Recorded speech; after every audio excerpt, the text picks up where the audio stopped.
Lundi 6 janvier 2020, c'est le retour dans les salles des classes et amphithéâtres sur l'ensemble du triangle national. Mesdames, Messieurs, les titres de votre 13h.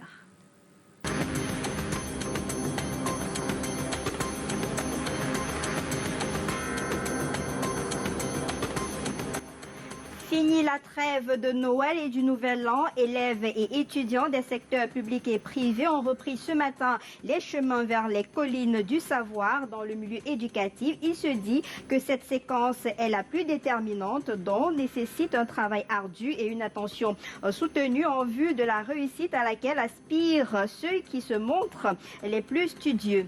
Les artistes de la SCAP ont dû sourire. Le conseil d'administration de la Société civile de l'art audiovisuel photographique s'est réuni le week-end dernier à Yaoundé. Il a décidé de débloquer la rondelette somme de 35 millions de francs CFA à distribuer à ceux des artistes de la SCAP dont la production est ainsi récompensée.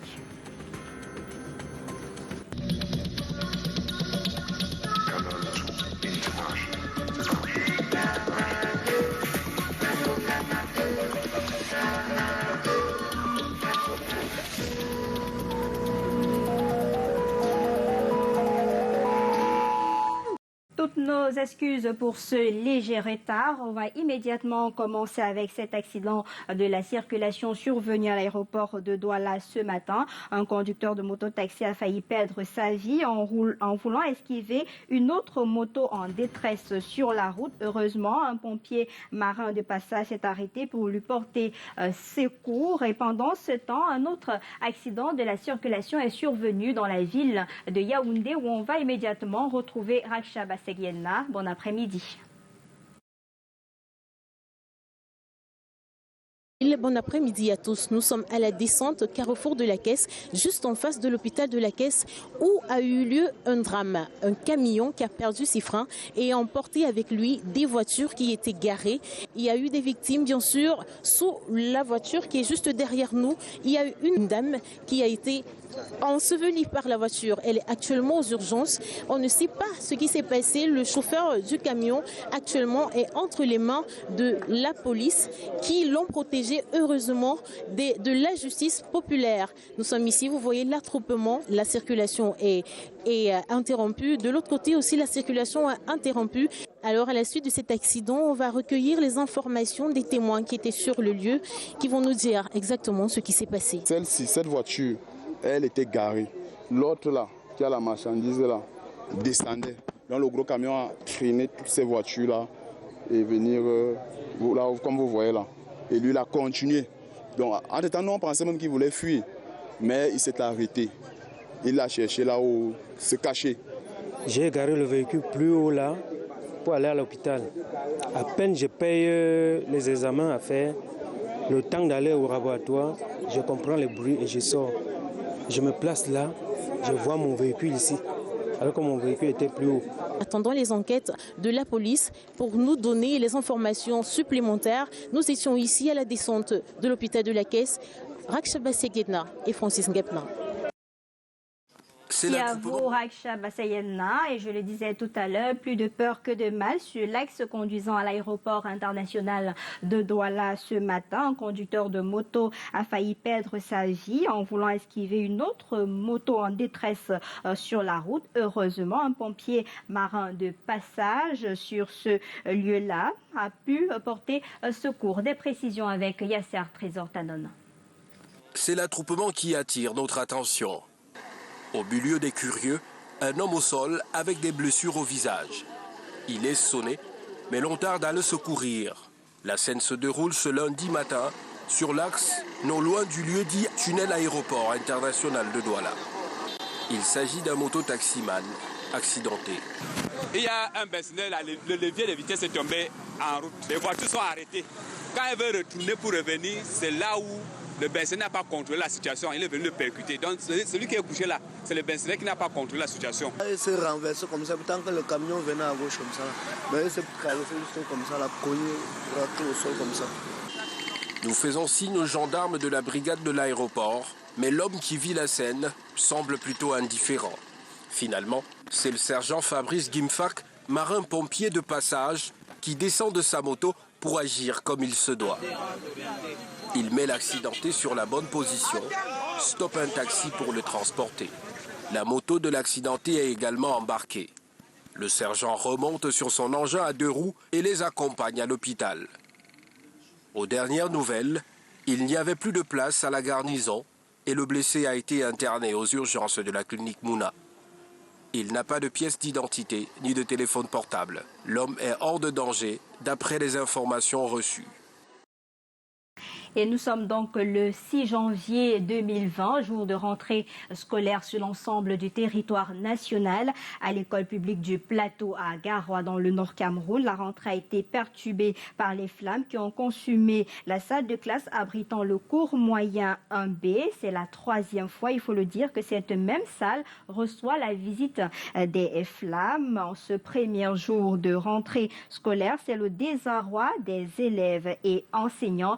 Aïssatou Bouba est allé sur le terrain ce matin. Je vous propose d'écouter quelques réactions des enseignants. Les élèves de CME, nous avons pris des mesures ce matin. Ils sont même déjà en classe.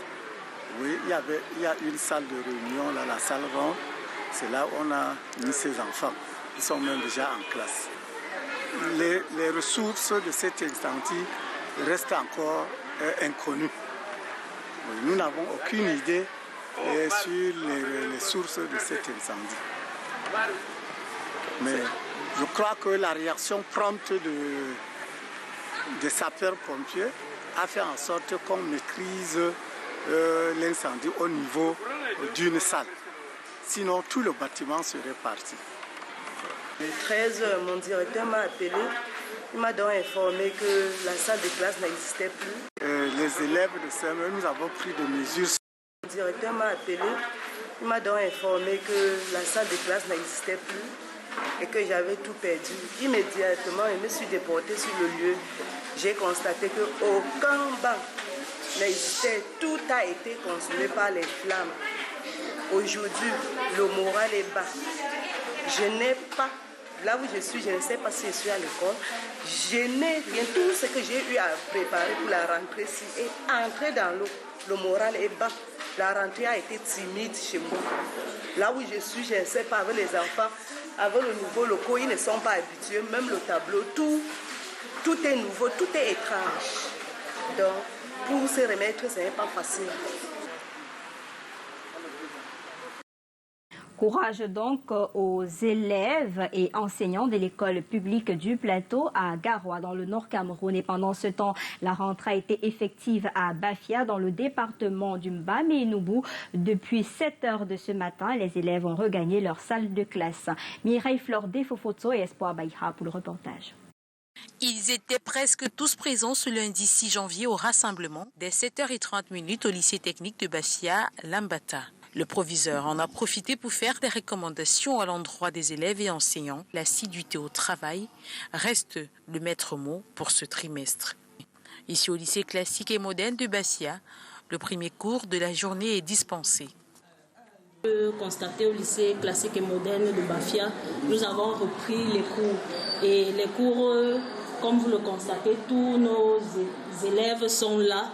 Parce que nous avons le souci de boucler nos programmes, surtout que c'est une salle d'examen et une salle de filière chinoise. La discipline préoccupe au plus haut point dans ce lycée. D'ailleurs, des caméras de surveillance y sont installées pour contrôler les faits et gestes des élèves indisciplinés. Nous allons beaucoup plus insister en ce début d'année civile sur la Clean School, si chère à notre ministre. Vous avez certainement remarqué les caméras de surveillance que nous avons installées partout dans le campus pour permettre non seulement de mon bureau que je puisse voir l'état de propreté du campus.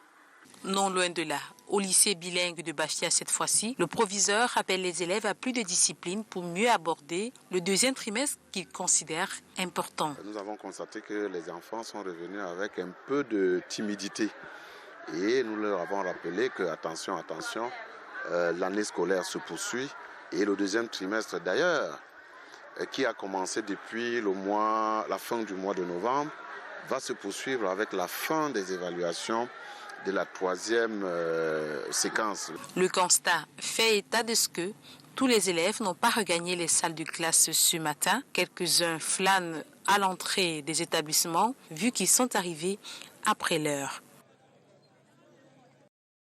Pourtant, le deuxième trimestre, c'est l'échéance la plus déterminante. Les élèves en sont de plus en plus conscients. C'est le cas à Bertois, dans la région de l'Est Cameroun. Ils ont pris le train en marche depuis 7 heures de ce matin. Des éléments réalisés par Kizito Koumaï. Le second trimestre sur les rails.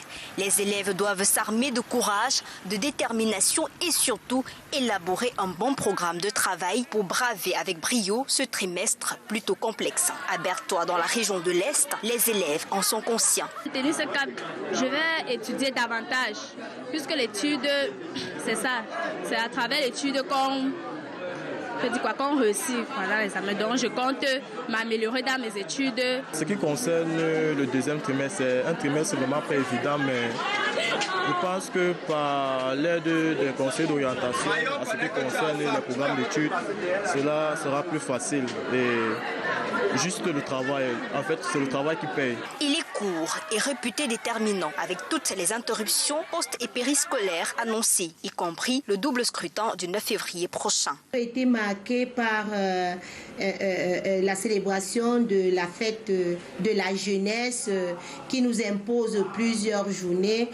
En l'occurrence, la semaine du bilinguisme, c'est toute une semaine qui perturbe les cours. Il faut que les enfants aient, n'est-ce pas, le chance de mieux choisir entre l'utile et l'agréable, puisque d'un côté, ils ont beaucoup d'activités à mener et de l'autre, maintenant, leurs études et surtout leurs études. Pour ce premier jour de classe, pas d'incident majeur dans la région de l'Est. Les quelques élèves turbulents ont été tout simplement recadrés.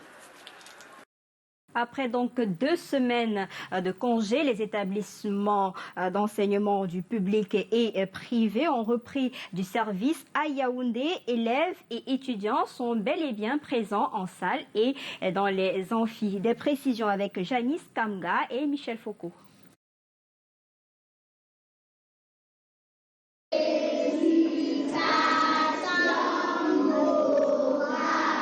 Écho d'une rentrée effective dans cette salle de classe de cours préparatoire. 32 élèves présents sur les 33 régulièrement inscrits, c'est le plus. Depuis ce matin, leçons de mathématiques et d'éducation civique et remise des cahiers d'exercice faits pendant les congés.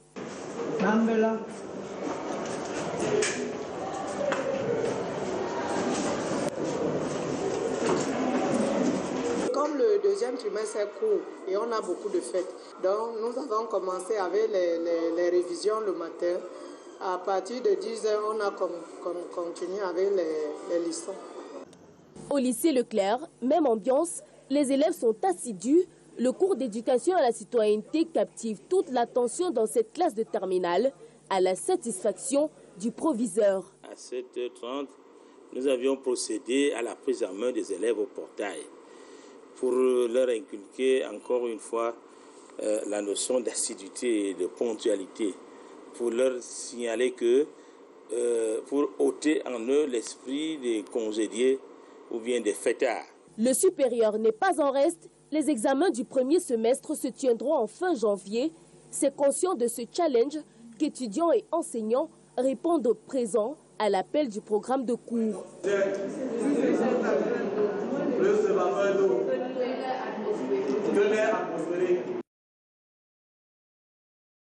Au cours de cette rentrée scolaire du second trimestre 2020, ce sera dans nos prochaines éditions. Le temps pour nous de parler d'un autre sujet aussi important.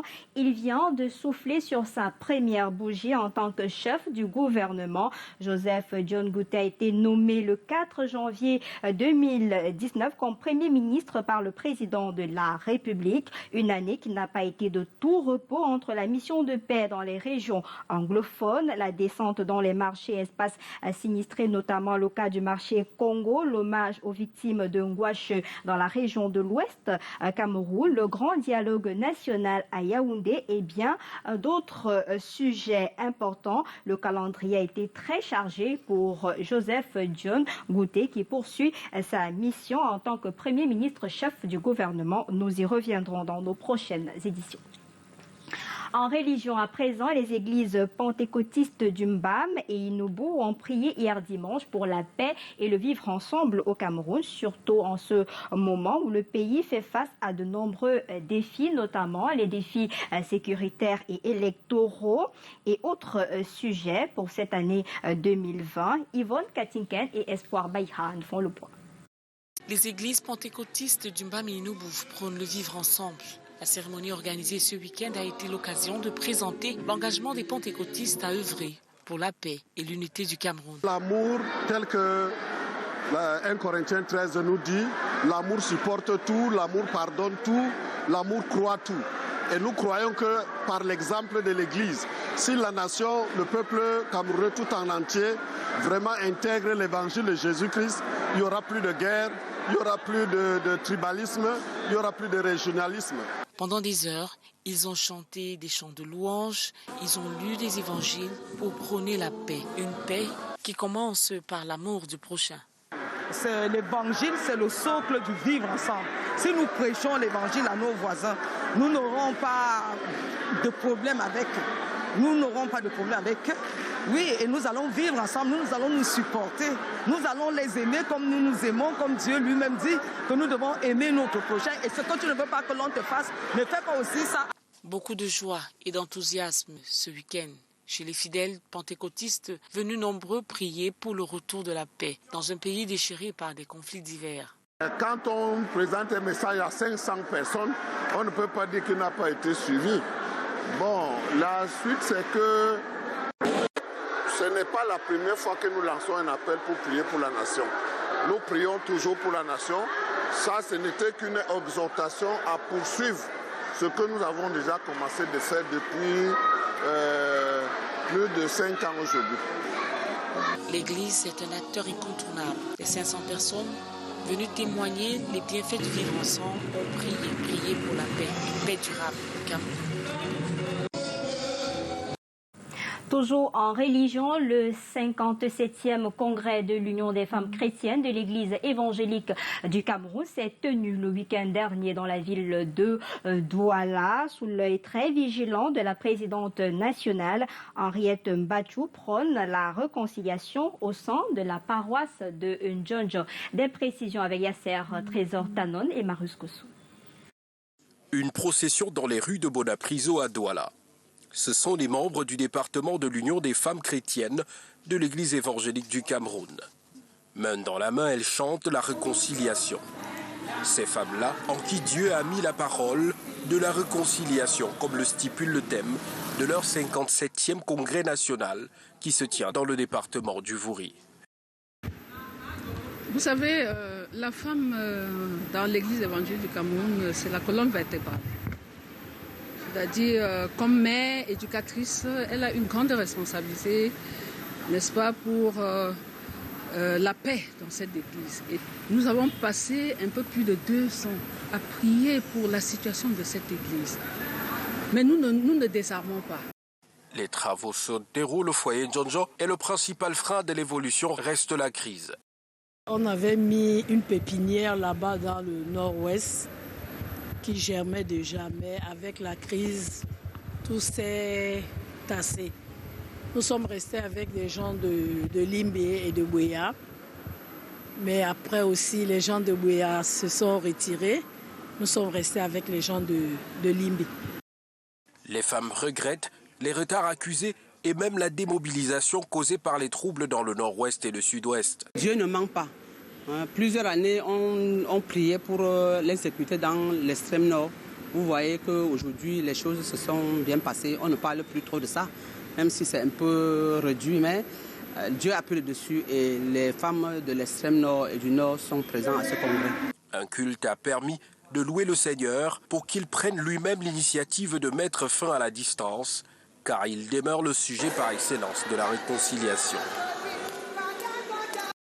Et cette nouvelle va certainement réconcilier plus d'un à Yaoundé et pourquoi pas dans le Cameroun tout entier. 35 millions de francs CFA, c'est la somme qui sera distribuée à près de 800 artistes de la Société civile de l'art audiovisuel photographique, montant arrêté au cours d'un conseil d'administration de la SCAP tenu le week-end dernier à Yaoundé. Et à côté de cela, une commission ad hoc chargée de veiller au bon déroulement des travaux des deux commissions remises en cause par les membres du dit conseil a été également mise sur pied. Des précisions avec Karel Mezatia Choya et Luc Mvondo.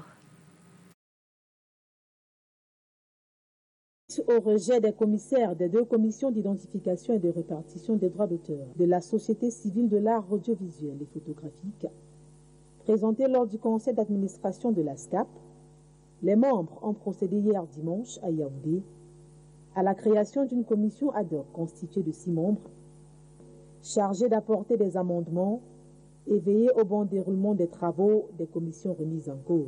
Nous avons eu à redistribuer des points. Vous savez, il y a des critères dans l'attribution des points. Il y a d'abord le critère déclaration d'œuvre, parce que les missions de la SCAP, c'est protéger les œuvres, collecter de l'argent et le répartir aux ayants droit, donc aux artistes. Et donc, lorsque nous procédons donc à la répartition, on analyse le critère déclaration d'œuvre. Est-ce que tu as déclaré l'œuvre? Est-ce que cette œuvre a été diffusée? Si oui, quelles sont les preuves de sa diffusion, donc une attestation de diffusion? Ensuite, est-ce que le réalisateur ou le photographe en question a une certaine notoriété dans le milieu professionnel? Alors, il était donc question pour nous, dans la commission d'hier, de travailler sur ces critères. Est-ce qu'ils ont respecté ces critères-là? On a donc eu à faire des correctifs et on a sorti une fiche de travail acceptable parce que ce sont des administrateurs que nous sommes qui avons travaillé et qui avons la chance d'être très anciens dans le métier et dont nous connaissons tous les anciens, tous les jeunes que nous encadrons et que nous voulons qu'ils nous remplacent demain. Ce lundi 6 janvier 2019, les fiches de répartition seront disponibles dans l'après-midi et les près de 800 artistes recensés percevront leur dû sur les 35 millions à repartir.